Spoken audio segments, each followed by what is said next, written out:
भी हो, चाहे मर्डर या टेरर टाइप के जितने बड़े अपराध होते हैं, इसको करने के बाद वो विदेश भाग जाते हैं, और विदेश में भी सबसे ज्यादा वो लंदन को प्रीफर करते हैं। ऐसा क्यों होता है? ऐसा नहीं है कि केवल भारत के लोग लंदन भागते हैं। पाकिस्तान के प्रधानमंत्री नवाज शरीफ के ऊपर जब भ्रष्टाचार के आरोप लगे, वो भी लंदन भाग गए। वहां के पूर्व राष्ट्रपति और जनरल परवेज मुशर्रफ, वो भी लंदन भाग गए। पूरी दुनिया से लोग अगर कहीं भागते हैं तो सीधे लंदन भाग जाते हैं, चाहे वो हमारे आईपीएल घोटाला को लेकर ललित मोदी हो, नीरव मोदी हो, या फिर विजय माल्या, ये लंदन भाग जाते हैं। इसके लिए लंदन कुछ इन लोग को बुलाता भी है। इंग्लैंड जो है इसके लिए खुद प्रेरित करता है। दुनिया के जितने फ्रॉडियर हैं, वो करोड़पति वगैरह, वो कहते हैं कि अगर आप इंग्लैंड में आकर 2 मिलियन पाउंड का अगर इन्वेस्टमेंट करते हैं, या बंगला खरीदते हैं, रेस्टोरेंट चलाते हैं, या फैक्ट्री खोलते हैं, कोई भी चीज करते हैं, तो हम आपको कुछ साल तक रहने की गारंटी दे देते हैं, चाहे आप कितना भी बड़ा अपराध किए हो। इसके लिए वो ऐसे लोगों को गोल्डन वीजा प्रोवाइड करता है, और ऐसे लोगों को उसकी जो कानून व्यवस्था थोड़ी सी अपनी आंखें बंद कर लेती है। लेकिन ऐसा नहीं है कि कोई भी सरकार या इवन भारत सरकार हाथ पर हाथ रख के बैठी है।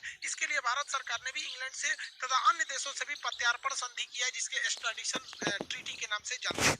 अब ये एक्स्ट्राडिशन ट्रीटी जो है इंटरनेशनल लॉ नहीं है, ये द्विपक्षीय संबंध है। जो देश आपस में समझौता किए वही उसी पे लगता है। इसके तहत ये होता है कि अगर कोई हमारे देश का अपराधी है, दूसरे देश में भाग गया है, तो उस देश को कहा जाएगा कि तुम इसको पकड़ो और हमको दो।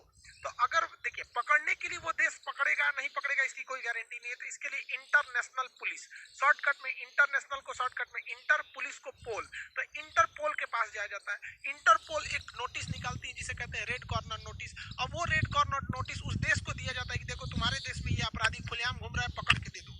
लेकिन फाइनेंशियल केस में क्या होता है कि व्यक्ति खुलेआम घूमता ही है, जैसे नीरव मोदी हो गया, विजय माल्या हो गए, ललित मोदी खुलेआम घूमते हैं। लेकिन जैसे दाऊद इब्राहिम जैसे लोग, ये लोग खुलेआम नहीं घूमते हैं। तो जो छुप के उन्हें पकड़ने के लिए रेड कॉर्नर नोटिस लाया जाता है, उसके बाद प्रत्यार्पण कराया जाता है। लेकिन जो खुलेआम घूमते हैं उनके लिए प्रत्यार्पण कराया जाता है। तो भारत ने 1992 में ही प्रत्यार्पण संधि कर लिया था। लेकिन इस संधि में कहा गया है कि किसी भी मिलिट्री लीडर को आप मतलब हम प्रत्यार्पण नहीं करेंगे। जैसे म्यांमार में क्या है, मिलिट्री ने सत्ता परिवर्तन कर दिया, बाद में आंग सान सूकी आएंगी और आंग सान सूकी नियम बना के मिलिट्री के रूलर को फांसी दे देगी, तो भाग जाएगा इंग्लैंड, और इंग्लैंड कहेगा कि आप हमसे समझौता किए हैं चाहे नहीं किए, हम मिलिट्री के लीडर को नहीं देंगे। इसीलिए देखेंगे जितने भी मिलिट्री लीडर हैं जो इस तरह से भागते हैं, इंग्लैंड भाग जाते हैं। दूसरा कहा जाता है कि पॉलिटिकल लीडर्स को हम प्रत्यार्पण नहीं करेंगे। जैसे अभी जो बाइडन आए हैं, अगर मान के चलिए डोनाल्ड ट्रंप पे 20 केस लगाएंगे तो भाग आएंगे डोनाल्ड ट्रंप लंदन में। तो ये दो लोग तो सीधे सीधे बच सकते हैं, मिलिट्री और पॉलिटिशियन वाले लोग, क्योंकि आप ऐसा पॉलिटिशियन लोग भी बहुत ज्यादा कभी कभी, जैसे इंग्लैंड इसमें चाइना में क्या होता है, कोई भी अगर सी जिनपिंग के खिलाफ आवाज उठाता है तो या तो गायब कर दिया जाए तो मार दिया जाएगा। तो वो लंदन भाग जाएंगे और लंदन खुलेआम कह देगा कि भाई हम पॉलिटिकल असाइलम, राजनीतिक शरण लेने वाले को हम देते नहीं है। लेकिन अब दिया किसको जाता है, तो वैसा क्राइम करने वाला व्यक्ति जो दोनों देश में क्राइम माना जाता हो। जैसे भारत में कुछ ऐसे क्राइम है जिन्हें आप क्राइम मान सकते हैं, लेकिन बहुत वो ऐसे कानून जो है वो अमेरिका या इंग्लैंड में क्राइम नहीं माने जाते हैं। तो आप उसी संधि पर प्रत्यार्पण, उसी कानून पर होगा प्रत्यार्पण जो इसको दोनों देशों ने क्राइम की श्रेणी में रखा हुआ है। जैसे भारत में पोर्नोग्राफी बनाना एक तरह का अपराध है, लेकिन इंग्लैंड में यह अपराध नहीं है। तो दोनों कंट्री में अपराध नहीं है, तो इंग्लैंड कह देगा कि नहीं भैया हम आपको प्रत्यार्पण नहीं करेंगे। लेकिन नीरव मोदी और विजय माल्या के समय में तो दोनों देश कहते हैं कि अपराध है, बैंक का पैसा लेकर नहीं चुकाना या फर्जीवाड़ा करना दोनों अपराध है।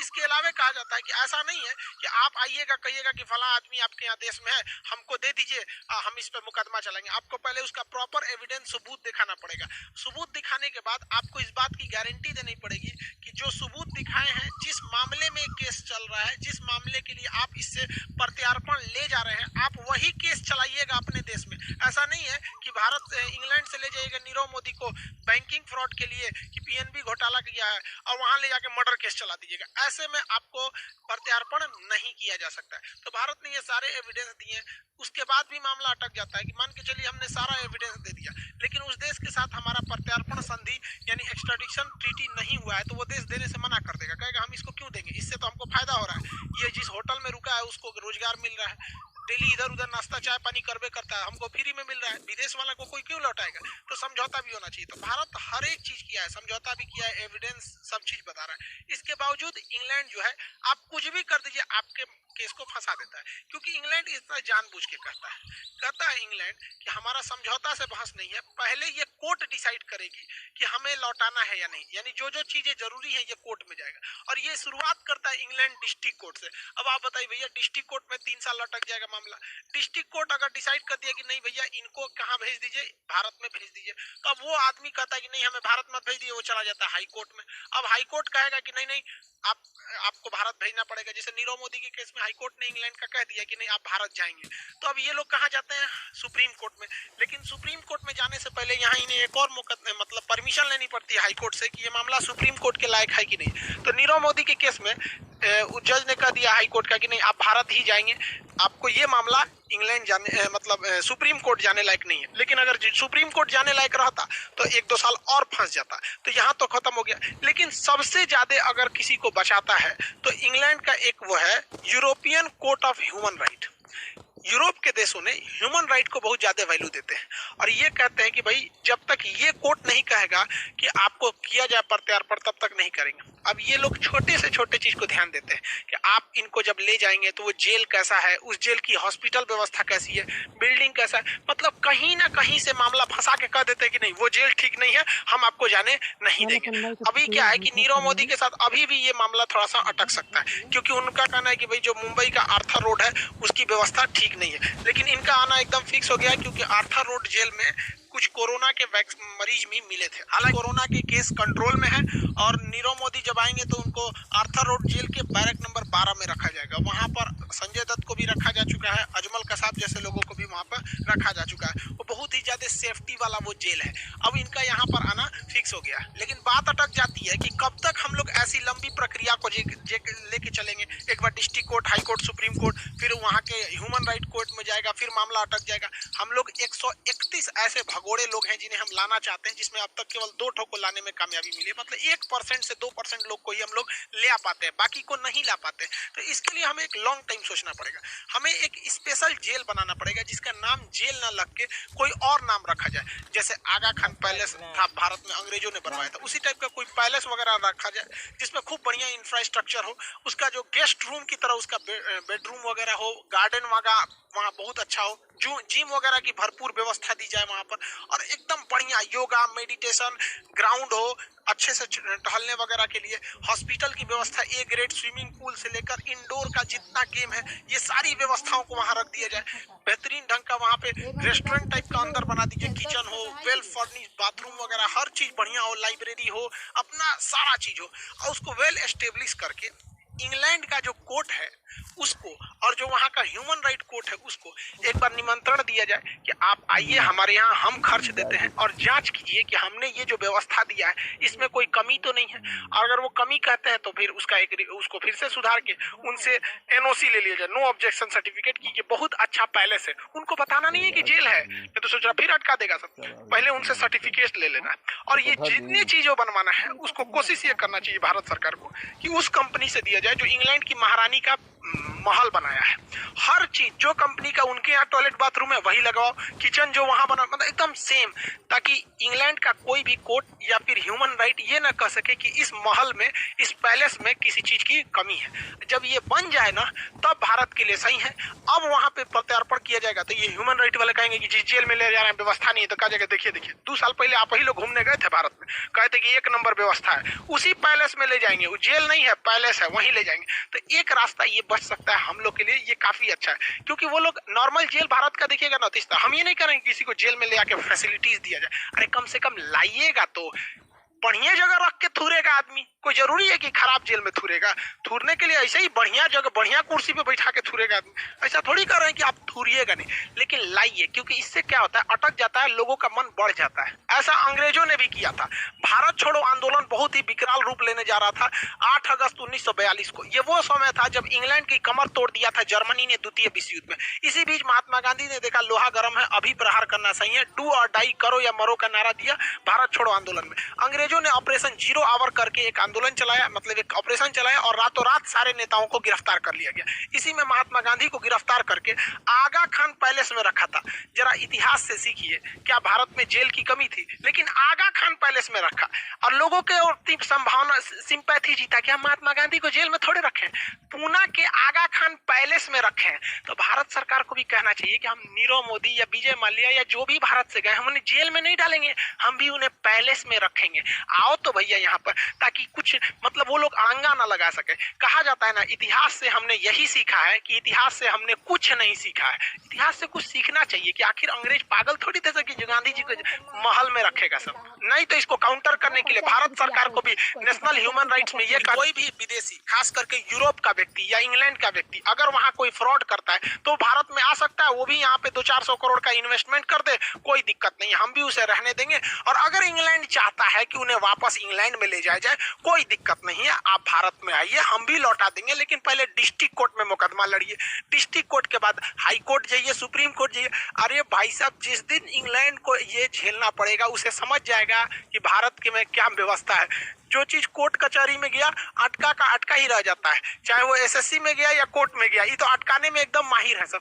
तब इंग्लैंड को समझ में आएगा कि नहीं भाई, हमारा दर्द नहीं है, तुमको बहुत मजा मिलेगा। ऐसा करना चाहिए, क्योंकि हाथ पे हाथ रखेंगे तो कोई फर्क नहीं पड़ता है इंग्लैंड वगैरह को। ये सब आज क्या सुधरे हैं सर? यही साले हैं सब ना जिन्होंने 200-200 साल तक गुलाम बना के रखा, लोगों को कोड़े से मारा। आपको क्या लगता है इन सालों में इंसानियत है? जलियांवाला बाग यही ना कराए थे सब, आज टाई पहन के घूमता है सब। ऐसा नहीं है सब, वो भारत की श्रेष्ठता है, देख रहा है सर कि भारत से बैठेंगे तो अब काम नहीं चलेगा, वरना आज मौका मिले तो आज ये कचल डालेंगे सब। 2003 की घटना है, रूस के 2 बड़े बड़े उद्योगपति थे, वो रूस को छोड़कर भाग गए इंग्लैंड में, और रूस ने बहुत कोशिश किया, इंग्लैंड को मनाया कि भाई वो हमारे यहाँ से लोन लेके भागा है, उसको दे दो तुम हमको। लेकिन यहाँ इंग्लैंड कहता नहीं, इसको पहले डिस्ट्रिक्ट कोर्ट में केस चलेगा, फिर हाई कोर्ट में चलेगा, दोनों में केस ये जीत गया।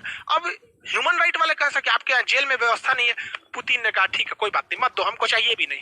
पुतिन ने 2003 में अपने जो जासूस थे, हर देश के जासूस होते हैं जैसे भारत के जासूस होते हैं, अपने जासूसों को इंग्लैंड भेजा, पता कराया कि ससुराल दोनों बिजनेसमैन रहता कहाँ से। वो दोनों होटल में जिस रहते थे उसमें वो जो जासूस वेटर का काम किए सब और जहर दे दिए सब। अगले दिन दोनों लोग मरे हुए मिल गए।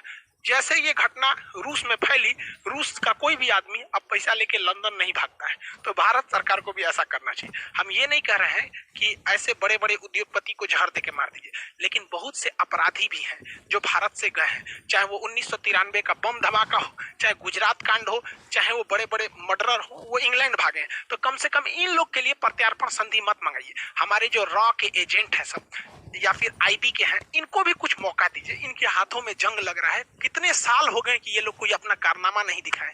1-2 बार ऐसा होगा ना तो भारत से भी वहां लोग जाने में थोड़ा सा कतराएंगे। और कौन सा हमें खुलेआम AK-47 लेके जाना है? कुछ मोसाद से सीखा कीजिए लोग भाई साहब, कि हम लोग की भी इन रॉ वालों को कुछ छूट दीजिए। देहात में कहावत कहते हैं, भय बिना प्रीत कहाँ। अगर डर खत्म तो प्रेम खत्म हो जाता है। इसका एग्जाम्पल देखिए, यूएसए के पास इतना ज्यादा हथियार, इतना पैसा, सब कुछ है कि अगर अमेरिका से कोई भी व्यक्ति भागता है इंग्लैंड में तो उसमें से 95% लोगों को ये प्रत्यार्पण करके वापस बुला लेता है। वही भारत का देखेंगे तो भारत से जितने लोग इंग्लैंड जाते हैं उसका 1% लोग को भी भारत नहीं बुला पाता है, जबकि दोनों में सेम समझौता हुआ है। ये पावरफुल है इसलिए ही कर लेता है। तो हम लोग को ये दोहरी नीति अपनाते हैं अंग्रेज सब, शुरुआत से ही इन लोग की कहानी सेम रही है। तो ऐसे हाथ पे हाथ रखने से मन बढ़ने लगेगा। और जो बैंकों का पैसा ये बड़े बड़े उद्योगपति लेके जा रहे हैं, जरा याद कीजिए कि गरीब के अकाउंट में अगर पैसे कम हो गए तो उल्टे पैसे काट लिए जाते हैं। अगर गरीब ने अपना लोन नहीं चुकाया तो बैंक अपना बाउंसर भेज देती है, उन लोग को पीटा जाता है। ट्रैक्टर का पैसा नहीं चुकाया तो घर से आके ट्रैक्टर लेके चले जाते हैं, क्योंकि उन लोग गरीब हैं, उन पे चढ़ सकते हैं। और ये अमीर लोग हजारों करोड़, 10,000 करोड़, 14,000 करोड़, इतना इतना पैसा लेके जाएंगे, वो उनका पैसा थोड़ी है। या बैंक में जो पैसा है, बैंक लोन बांटती है, बैंक के दादा का पैसा है, वो इन्हीं गरीब लोगों का पैसा है। और वही बैंक जब डूब जाती है तो मोनिटोरियम लगा दिया जाता है कि आप 5,000 से ज्यादा नहीं निकाल सकते हैं। अभी कई तो बैंक डूबे थे सब, महाराष्ट्र से लेके कई बैंक डूबे सब वहां पर। तो किसी की बेटी की शादी है, मोनिटोरियम लगा दीजिए कि आप 10,000 से ज्यादा नहीं निकालेंगे। किसी के हार्ट का ऑपरेशन कराना है, हम टीवी पे देख रहे थे, न्यूज पे, कि एक बेचारे बूढ़े थे, कर रहे थे ऑपरेशन कराना है, आप कह रहे हैं 20,000 से ज्यादा नहीं निकलेगा। हम अपने पैसे को हमको सिखाइएगा आप कि कितना नहीं निकाल सकते हैं। रखने के टाइम तो आपने कुछ नहीं बोला था कि इतना क्यों रख रहे हैं, निकालने के टाइम इतना। हम ये नहीं कह रहे हैं कि गवर्नमेंट जानबूझ के कर रही है, लेकिन इनकी ये इन लोग की गलती की वजह से एक गरीब आदमी क्यों भुगते। देगा, वही अमेरिका में क्यों नहीं हो जाता है? ये सिस्टम सुधारना पड़ेगा। आप देखेंगे स्विस बैंक को, तो स्विस बैंक में भी क्या है, अमेरिका का पैसा तुरंत स्विस बैंक वापस कर देता है, भारत का नहीं वापस कर पाता है। भारत के करोड़ों रुपए स्विस बैंक में। इवन जब मोदी जी 2014 में चुनाव जीते थे तो एसआईटी का गठन किया था, सबसे पहला काम उन्होंने यही किया था शपथ लेने के बाद कि एसआईटी का गठन किया गया काला धन का। रामदेव ने बाबा ने भी बहुत कुछ किया था। अब क्या हुआ, काला धन का पता ही नहीं चला। अब काला धन के लिए स्विस बैंक ने भारत के लगभग 200 लोगों का नाम बताया था कि ये लोगों का काला धन है। उस समय विदेश मंत्री सुषमा जी थी और वित्त मंत्री जेटली जी थे। अब ये दोनों लोग नहीं है और 200 लोगों का नाम कहाँ गया पता ही नहीं चल पाया। तो खैर ये स्विस बैंक में पैसे कैसे रखे जाते हैं इस एक अलग टॉपिक है, इस पर कभी और चर्चा करेंगे। आई होप आप ये समझे होंगे कि लोग इंग्लैंड ही क्यों जाते हैं। आपका क्या राय है, भारत को सख्त नीति अपनानी चाहिए या भारत को एक अलग से प्रत्यार्पण जेल बनाकर हर सुविधा दे देनी चाहिए ताकि उन लोग को कोई बहाना न मिले? ऐसा करना चाहिए या नहीं, आप कमेंट करके बताएंगे। मिलेंगे नेक्स्ट क्लास में। जय हिंद।